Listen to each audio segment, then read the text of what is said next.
Hello there, everyone. Today we're talking about a very dangerous level in the Backrooms, known as Level 4.4. It's a survival difficulty class 5B. It is unsafe, unsecure, and there are environmental dangers. So just imagine what horrors await you there. Oh, wait. You don't have to, because I am here to tell you in great detail. Thank me later. Level 4.4 is the fourth sublevel of Level 4. It is a series of office rooms and hallways similar in style to Level 4. You would be forgiven for thinking it was Level 4, if not for all that blood on the walls. So much blood. Not to mention the rooms are smaller too. There's a ton of debris around the level that nobody knows where it came from. Certainly didn't come from those walls, as they are well put together and not falling apart. So unless they have regeneration abilities from all the people tackling them, it ain't that.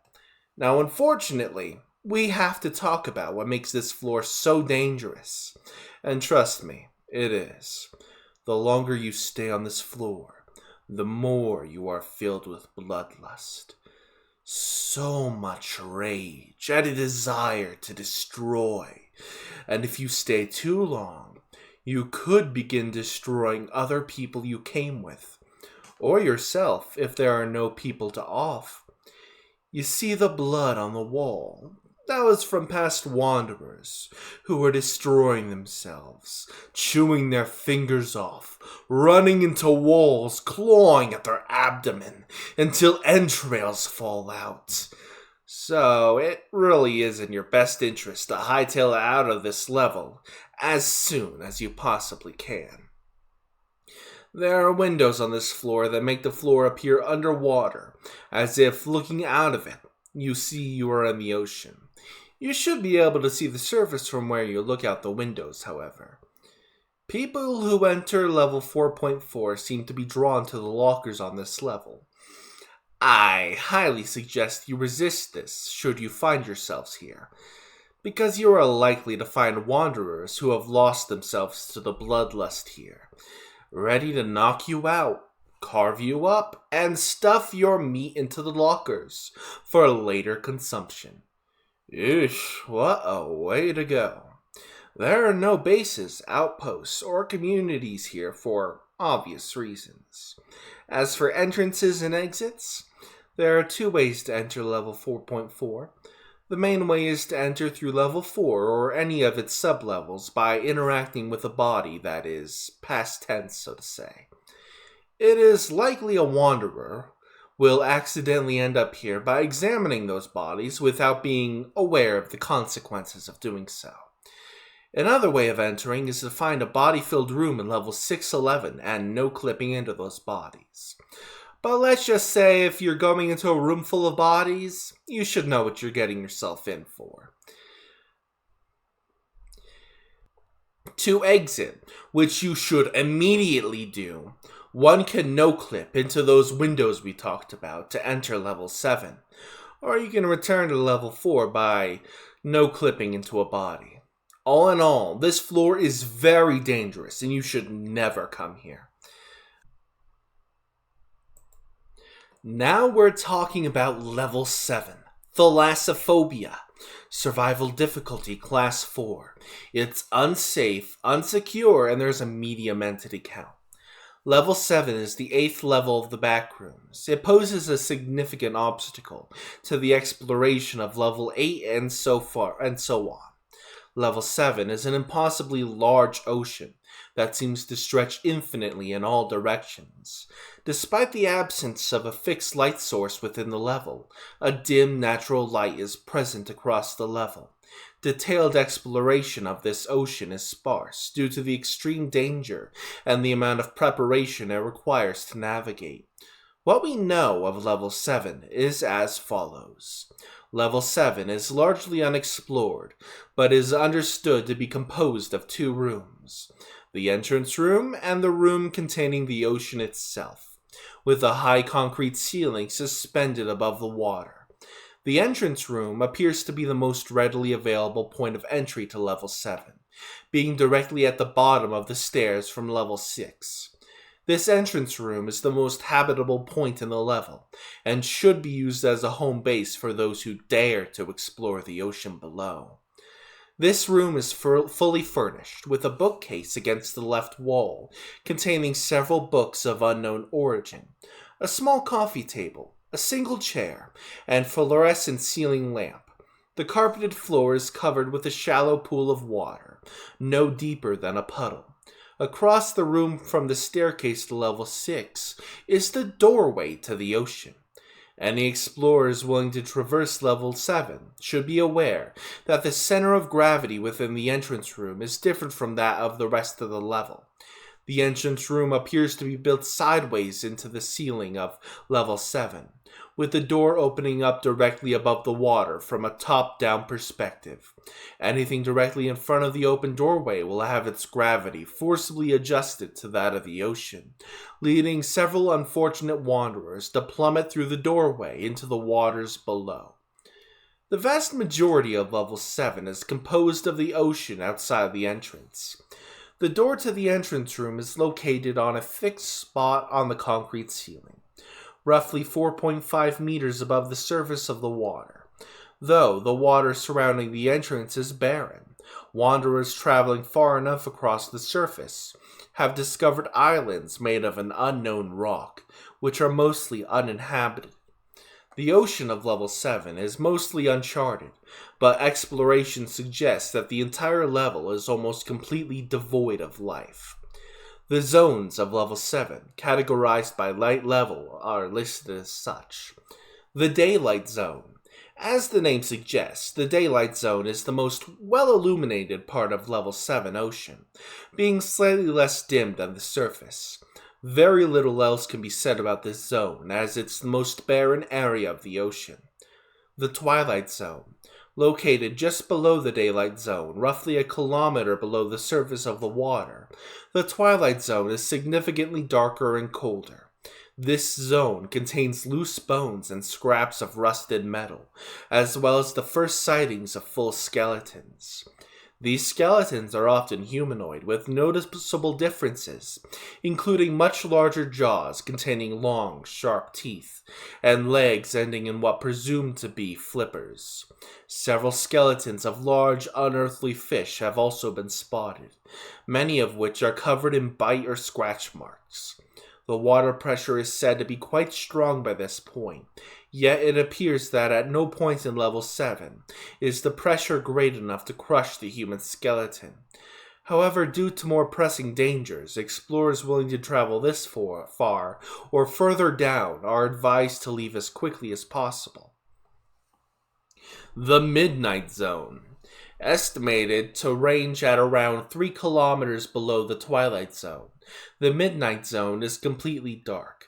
Many more full skeletons have been found within this portion of the ocean, almost all of which are those of the humanoid entities previously mentioned. There have been reports of incredibly large fish-like skeletons in the Midnight Zone, but the skeletal structures of these creatures have been described by observers as incomprehensible. Next, the Abyss.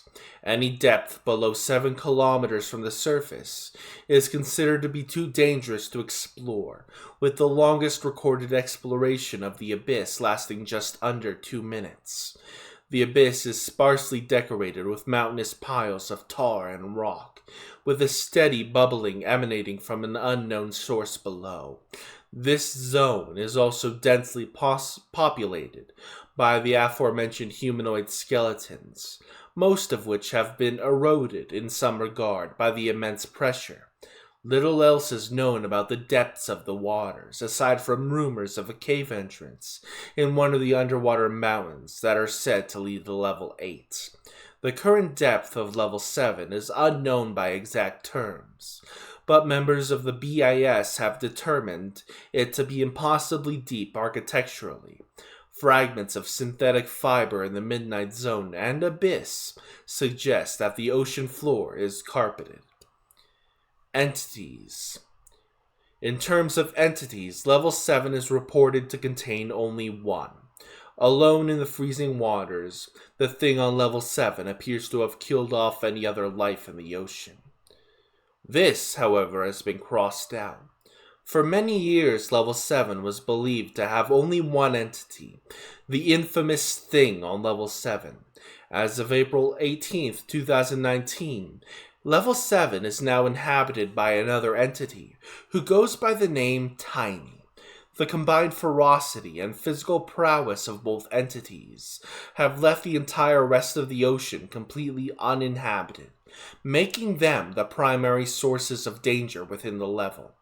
Both entities appear to be matched only by one another in terms of speed, strength, and detection, and are to be avoided by all means necessary. As of now, Tiny has been shown to limit himself to the daylight and twilight zones, where the thing makes his home in the midnight zone and upper abyss. It is unknown how or why, but the two appear to have an agreement of mutually assured destruction, preventing one another from hunting outside their designated territories. As for exploration and survival, due to unreasonably hostile conditions of level 7, the following is a rough survival guide for those attempting to traverse the level. The entrance rooms should be treated as a home base, and trips into the ocean should be as short as possible before returning. Dropping a rope or a ladder from the doorway to the surface of the ocean is essential, as it's the only conceivable way to climb back up to safety. Though the temperature of level 7's ocean is extremely low, it is not lethal except in cases of extremely long-term exposure. In addition to this, the air above the surface contains an unknown property that allows those who breathe it in to hold their breath for considerably longer than normal, almost 30 minutes in some cases. These two factors make the seemingly impossible swimming conditions surprisingly manageable, even without diving gear. The two entities of the level are of the most concern. Confrontation should be avoided at all costs, and communication with Tiny should only take place from the safety of the entrance room or an island. Though a fight with either entity is a death sentence, the thing's life in perpetual darkness makes its eyes much more sensitive to light, and Tiny's strong sense of hearing makes him susceptible to loud noises.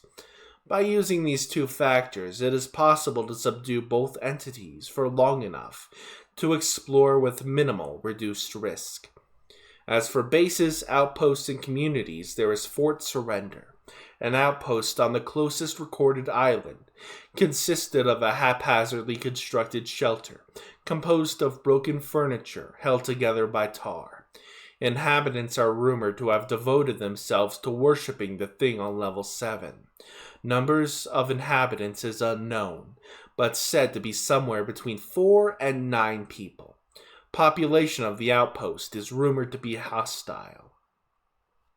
Entrances and exits. The only known entrance to level 7 is through a staircase down from level 6, which leads directly into the entrance room. There are rumors of a possible entrance through a puddle on the floor of level 8. And as for exits, the most well-known exit to level 7 can be found in an underwater cave on the side of a particularly tall mountain, towards the bottom of the Midnight Zone. The mountain is almost directly below the entrance room, creating a straightforward, albeit lengthy, route to level 8. Though it is strongly discouraged, diving into the abyss and going unconscious leads directly to level 83. As of 6/28/22, a new exit has been discovered, roughly 150 meters west of the entrance room, that leads directly to level 9. This exit is approximately 150 meters below the surface, and marked by a collection of massive underwater pipes and stone pillars in a circular formation. In the center of this formation is a wooden door built into the floor of a circular stone platform. Judging by the high quantity of skeletons and loose bones in the area, it is safe to assume this is where Tiny resides most of the time, so approach with extreme caution.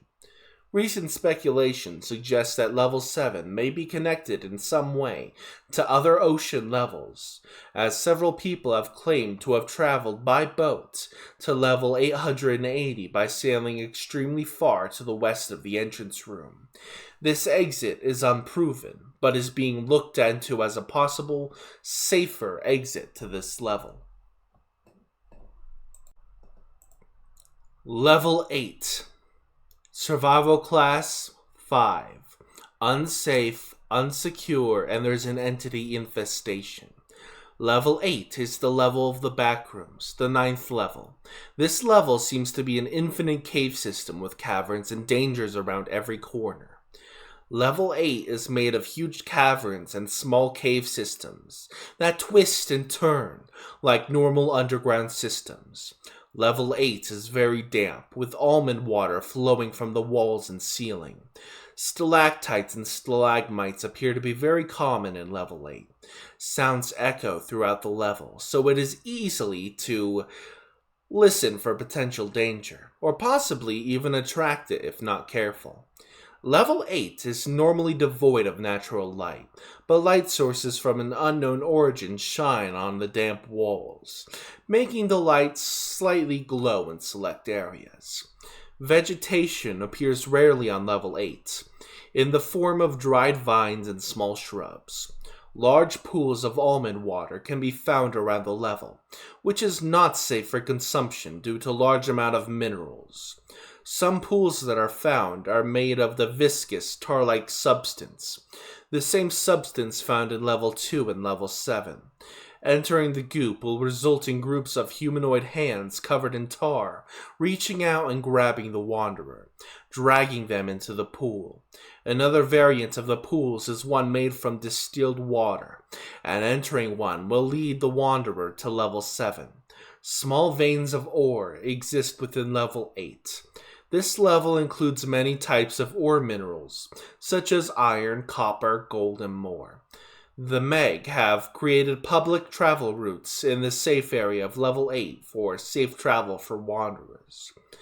Many dangerous entities reside in Level 8, being smilers, skin stealers, wretches, camel crawlers, transporters, male and female death moths, hostile facelings, hens, hounds, death rats, praelies, clumps, ravukes, wranglers, and rare sightings of stalkers.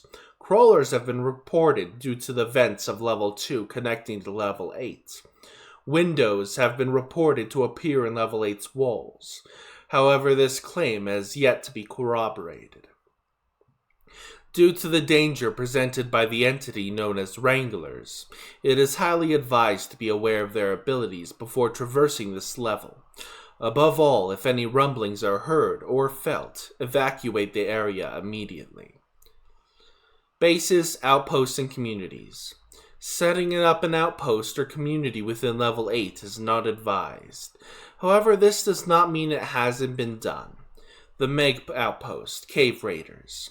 This is an outpost set out by the Meg during 2015 and finished by 2016.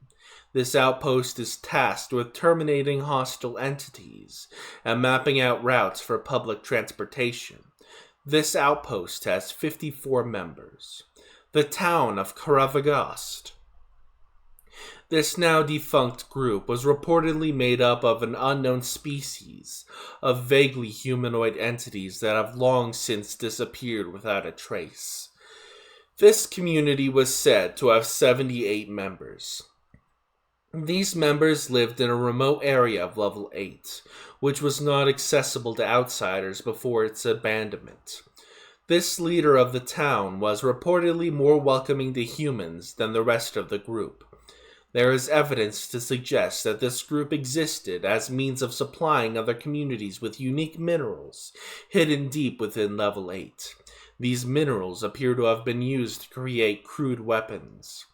Members of the group are said to have been adept hunters, often skirmishing with the more hostile entities roaming near the town. It is unclear what became of these entities, or the town, but there have been no signs of life within its walls since it was discovered. Level 8 was discovered when the Explorers group found its way to the level in 2011. The group had enumerated many encounters and discoveries until their disappearance in Level 9. Since this discovery, many wanderers traversed the dangerous caverns of Level 8 until 2015, when the Meg had set up an outpost to ensure the safety of the wanderers who decide to traverse this level. As for entrances and exits, to enter, finding cave entrances in Level 7 is the main way to enter Level 8. Walking through a dark hallway in Level 103 will lead to Level 8. An as of yet undocumented exit in Level 64 leads to Level 8. Jumping through the well in Level 135 can lead to Level 8. Small tunnels in Level -4.1 most often lead to Level 8. Crawling through the tubes in Level 283 will lead to a point where the multicolored playground tubes transition into Level 8 small jaggedy rock caves. Exits. To exit, you can randomly fall through the floor of Level 8 to reach Level 9. Rare, tiny, silvery passages of Level 8 can lead to 75. Vents can be found in some areas that can lead to Level 2, but this is not advised. Entering the distilled water pools has been rumored to drag you back to Level 7. Entering the tar pits in Level 8 will cause you to be dragged into Level 91 if you are lucky enough to survive. This also is not advised. No clipping through a corner of Level 8, or a rare chance through exiting Level 8, will bring you to Level 93. No clip through Level 8 ceiling has a small chance to bring you to Level 205. Finding random sets of old televisions and no clipping through them will lead you to Level 104. Falling through the floor randomly can also rarely lead to Level 69. Heh, nice. Anyway, that's it for today's info. Remember to like, subscribe to the channel, and do other YouTube things if you want to see more. Consider checking out the Backrooms playlist. And if you enjoy horror, check out my horror playlist with hundreds of spooky stories. See you next time. Sleep tight. Don't let the nightmares bite, alright?